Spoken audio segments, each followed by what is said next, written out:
স্বৈরাচারী শাসন ব্যবস্থা থেকে মুক্তি এনেছে ছাত্র জনতা। একনায়কতন্ত্রের বিরুদ্ধে বাংলাদেশের অবস্থান অবাক বিষয়ে রেখেছে বিশ্ব, জাতিসংঘে বললেন ডক্টর মোহাম্মদ ইউনূস।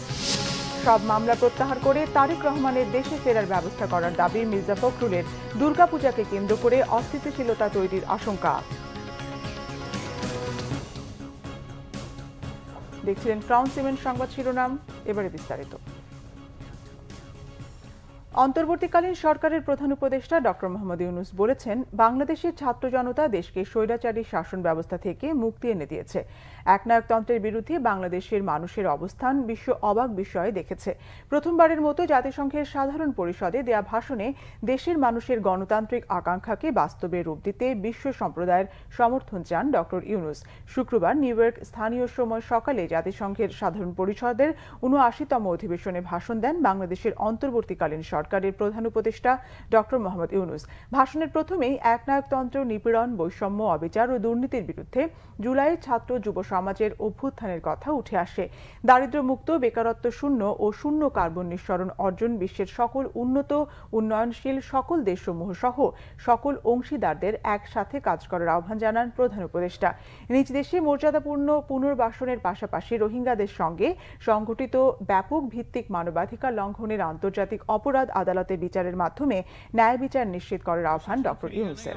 সারা পৃথিবী অবাক বিস্ময়ে দেখেছে কিভাবে সমগ্র বাংলাদেশের মানুষ একনায়কতন্ত্র, নিপীড়ন, বৈষম্য, অবিচার ও দুর্নীতির বিরুদ্ধে রাজপথ ও সামাজিক যোগাযোগের মাধ্যমে দৃঢ়ভাবে রুখে দাঁড়িয়েছিল।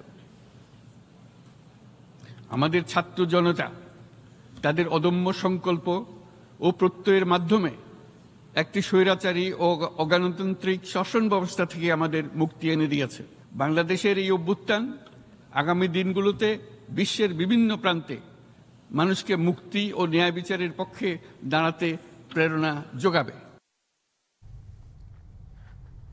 কোনো টালবাহানা না করে তারেক রহমানের সমস্ত মামলা প্রত্যাহার করে তাকে দেশে ফেরানোর ব্যবস্থা করার দাবি জানিয়েছেন বিএনপি মহাসচিব মির্জা ফখরুল ইসলাম আলমগীর।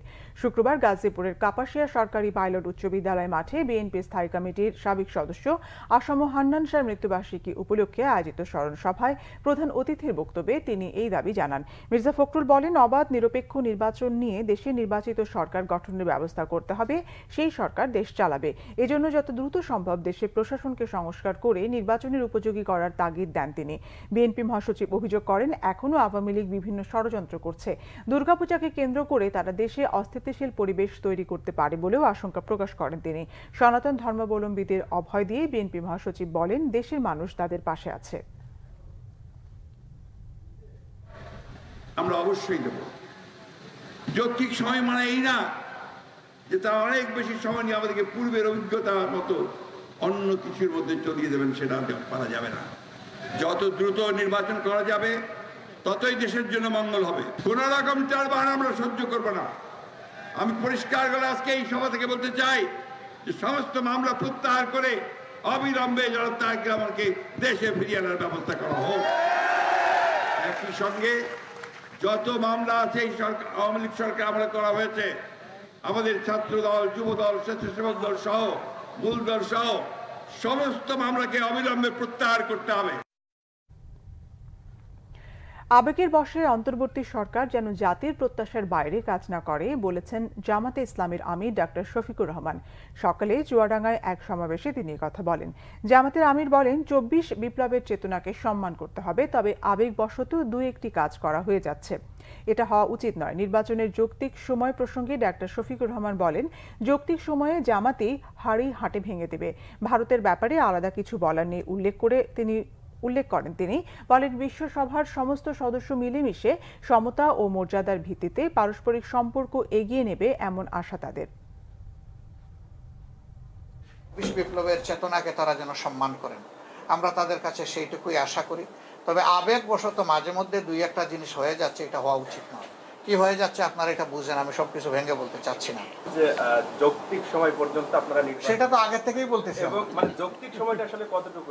হ্যাঁ, যৌক্তিক সময়েরও হাড়ি মানে হাটে আমরা ভেঙে দিব, দেরি করবো না ইনশাআল্লাহ।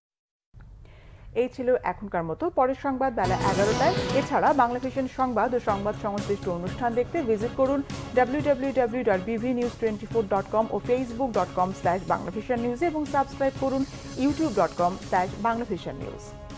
ধন্যবাদ।